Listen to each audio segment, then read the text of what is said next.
এই পৃথিবীতে মহান আল্লাহ তাআলা যুগে যুগে পাঠিয়েছেন অসংখ্য নবী ও রাসূল। তার মধ্যে প্রথম ছিলেন আদম আলাইহিসসালাম, তিনি মানব জাতির পিতা। এরপর এসেছেন ইদ্রিস আলাইহিসসালাম, নূহ আলাইহিসসালাম, হুদ আলাইহিসসালাম, সালেহ আলাইহিসসালাম। প্রত্যেকে এসেছেন একটি করে জাতিকে সৎপথ দেখাতে, আল্লাহর দিকে ফেরাতে। ইব্রাহিম আলাইহিসসালাম, যিনি আল্লাহর পথে সন্তানের কোরবানি দিতে প্রস্তুত ছিলেন।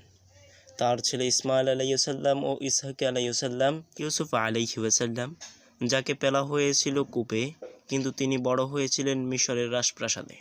মূসা আলাইহিসসালাম, যিনি আল্লাহর আদেশে লাল সাগর পুটিয়ে দিয়েছিলেন। দাউদ আলাইহিসসালাম ও সুলাইমান আলাইহিসসালাম, রাজা হয়েও ছিলেন আল্লাহর আনুগত বান্দা।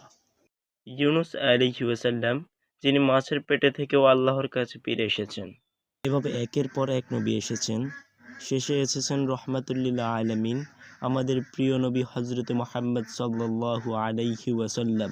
তার মাধ্যমে সম্পূর্ণ হয়েছে নবুয়তের চূড়ান্ত বার্তা।